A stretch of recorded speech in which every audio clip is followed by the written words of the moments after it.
श्री राधे। आजकल ना social media open करते ही एक चीज़ बड़ी वायरल हो रही है। हर कोई उस चीज़ के बारे में बातें कर रहा है, वो है सिविक सेंस। तो आज मैं भी उसी बारे में बात करने वाली हूँ। क्या आपको पता है भक्ति जीवन में भी ना सिविक सेंस का बहुत बड़ा रोल प्ले है। तो कुछ चीज़ें एक दो पॉइंट मैं शेयर करने वाली हूँ, ज़रा चेक करें क्या आपके अंदर ये सिविक सेंस है। तो होता कुछ ऐसा है, मैं बहुत इजी वे में आपको समझाने वाली हूँ। उम्मीद है बिना बुरा माने आप चीज़ों को समझेंगे। तो जब कभी हम एक छोटा सा एग्जांपल दे रही हूँ, जब कभी हम मंदिर जाते हैं तो वहाँ क्या होता है, हम होते हैं, बीच में बाउंड्री होती है और बाउंड्री के उस साइड होते हैं हमारे ठाकुर जी, हमारे राधा वृंदावन चंद्र। तो क्या आपने कभी ऐसा किया है कि आप उस बीच की बाउंड्री को क्रॉस करके सीधे ठाकुर जी के पास चले जाएं? नहीं ना।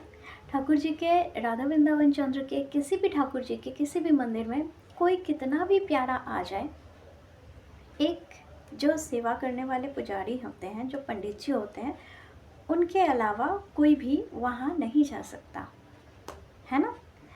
तो जब आप मंदिर में अपनी बाउंड्रीज़ को क्रॉस नहीं करते, जब आप जाते हैं किसी के घर, किसी के ठाकुर जी के दर्शन करने जाते हैं या किसी उत्सव में शामिल होने जाते हैं, कीर्तन में शामिल होने जाते हैं, तब आप इन चीज़ों का ध्यान क्यों नहीं देते?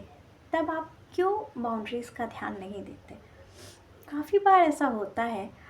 अब हर किसी के घर की व्यवस्थाएं अलग अलग होती है।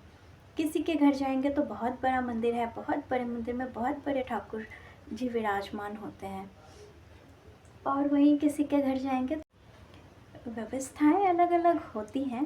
पर ठाकुर जी जो सेवा में एक बार आ जाते हैं ना, वो फिर प्राण प्रतिष्ठित हो जाते हैं। तो आप चाहे किसी के भी घर जाएं, कितने भी बड़े ठाकुर जी हों या कितने भी छोटे से ठाकुर जी हों, वो प्राण प्रतिष्ठित हैं। जैसे हमें छूने पे, टच करने पे फील होता है, वैसे ही हमारे प्राण प्रतिष्ठित ठाकुर जी को, जो जिनकी सेवा हो रही है, उन्हें भी चीज़ें फील होती है, उन्हें दिखाई भी देता है, उन्हें सुनाई भी देता है। तो वहाँ लोग गलती क्या कर देते हैं ना, जाते हैं तो, अब देखिए बाउंड्रीज़ क्यों लगाई जाती है? बाउंड्रीज़ लगाई जाती है फर्स्ट सेफ्टी के लिए, और सेकंड स्वच्छता के चीज़ों को।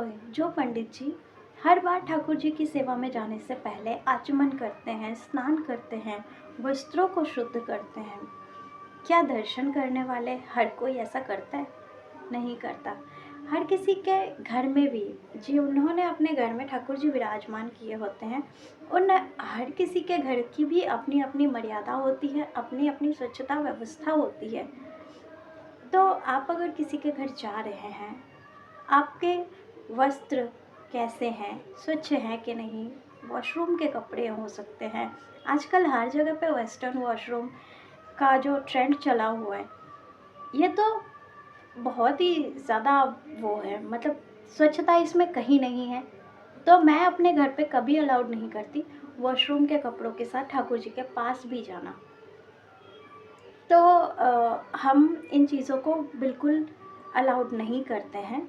और जिनके भी घर ठाकुर जी विराजमान हैं, सभी के घर पे कुछ ना कुछ रूल्स और रेगुलेशंस होते हैं। ठाकुर जी को स्पर्श ना करना, अगर आप स्पर्श कर रहे हो तो आप अनुमति ले सकते हैं। जिनके घर आप जा रहे हैं, जो उनकी सेवा करते हैं, उनसे अनुमति लेने के बाद ही आप ठाकुर जी को चरण स्पर्श करें। बिना अनुमति के आप ठाकुर जी को छू नहीं सकते। उन्होंने जो भी व्यवस्था की हुई है ठाकुर जी को बिठाने की, चाहे मंदिर हो चाहे टेबल हो, आपने उस पर पूरा भार दे दिया है, और एक हाथ से आपने ठाकुर जी को हक किया हुआ है, दूसरे हाथ से आप सेल्फी ले रहे हो, वीडियोस बना रहे हो। ये सिविक सेंस नहीं है। आप फ़ोटो और वीडियो के चक्कर में आपका पूरा ध्यान फ़ोटो और वीडियो पे है, आपने एक हाथ से ठाकुर जी को पकड़ रखा है। अगर थोड़ी सी गलती की वजह से टेबल ही उलट गया तो क्या होगा? ठाकुर जी गिर जाएंगे, उन्हें चोट लग जाएगी। इन चीज़ों का थोड़ा ध्यान रखें। ये होता है भक्ति जीवन में सिविक सेंस।